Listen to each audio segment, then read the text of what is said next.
हरियाणा में किसकी सरकार बनेगी एग्जिट पोल में तो साफ हो चुका है, लेकिन फिर भी सभी को 8 अक्टूबर के चुनावी नतीजों का इंतजार है। हरियाणा के चुनाव की अगर बात करें तो इस चुनाव में यूं तो कई पार्टियां जोर आजमाइश कर रही थीं, लेकिन मुख्य मुकाबला बीजेपी और कांग्रेस के बीच है। हरियाणा चुनाव के मतगणना से पहले सूबे का एग्जिट पोल सबके सामने है। तमाम एग्जिट पोल में हरियाणा में कांग्रेस भारी बहुमत लेती हुई नजर आ रही है और प्रदेश में तीसरी बार बीजेपी की सरकार बनती नहीं दिख रही है। वहीं इन एग्जिट पोल में बहुजन समाज पार्टी को लेकर भी बड़ी बात सामने आ रही है। इन एग्जिट पोल में जो सबसे हैरान करने वाली बात है वो ये कि हरियाणा में बसपा कमाल करती नजर आ रही है। एग्जिट पोल के ताजा अनुमान बताते हैं कि हरियाणा में इस बार संभावनाएं कांग्रेस के पक्ष में झुकी हुई दिख रही हैं। कई एग्जिट पोल के मुताबिक कांग्रेस को लगभग 43 से 45% वोट शेयर मिलने की संभावना है, जबकि बीजेपी को 35% पर संतोष करना पड़ सकता है।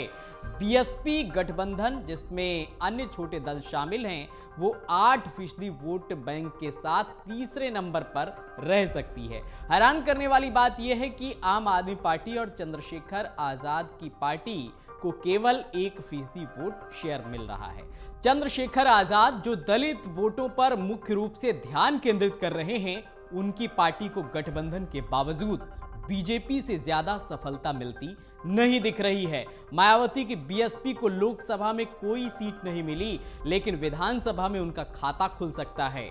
वहीं चंद्रशेखर आजाद के लिए चुनाव उतनी अच्छी खबर नहीं लेकर आ रहा है, क्योंकि उनका भी खाता खुलने की संभावना नहीं दिख रही है। एग्जिट पोल के मुताबिक सीटों के मामले में कांग्रेस को 53 से 65 सीटें मिल सकती हैं, जबकि बीजेपी 18 से 28 सीटों पर सीमित रह सकती है।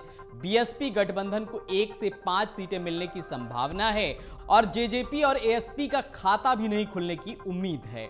आम आदमी पार्टी भी इस चुनाव में सीट पाने में असफल हो सकती है, जबकि अन्य दल 3 से 8 सीटें जीत सकते हैं। बता दें कि हरियाणा चुनाव में दलित वोट की राजनीति इस बार के चुनाव में प्रमुख भूमिका निभा रही है। राज्य की 90 विधानसभा सीटों में से 17 एससी यानी कि अनुसूचित जाति के लिए आरक्षित हैं। हालांकि ये 47 सीटें भी विशेष महत्व रखती हैं।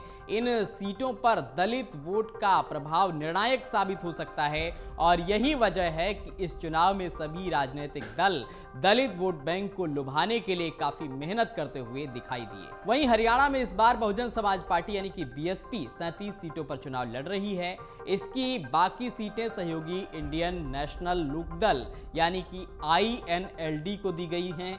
इस गठबंधन की कोशिश है कि दलित वोटों को अपने पक्ष में कर सके ताकि चुनावी जीत हासिल हो। दूसरी ओर जननायक जनता पार्टी यानी कि जेजेपी ने 70 सीटों पर उम्मीदवार उतारे। चंद्रशेखर की आजाद समाज पार्टी एएसपी 20 सीटों पर चुनाव लड़ रही है और इनका मुख्य जोर भी दलित वोटों को अपने समीकरण में रखना है। लेकिन बसपा के लिए जो सबसे अच्छी खबर वो ये है कि हरियाणा में जिस तरह से एग्जिट पोल सामने आए हैं और उसमें बीएसपी के वोट परसेंटेज को अच्छा दिखाया गया है, उससे बीएसपी को ये उम्मीद जगी है कि शायद हरियाणा में उसका खाता खुल जाए। अगर आप ये वीडियो YouTube पर देख रहे हैं तो हमारे चैनल को सब्सक्राइब कर बेल आइकन दबाएं और Facebook पर देख रहे हैं तो हमारे पेज को लाइक करें। 8 मिलियन प्लस सब्सक्राइबर, आपके इस भरोसे के लिए बहुत धन्यवाद।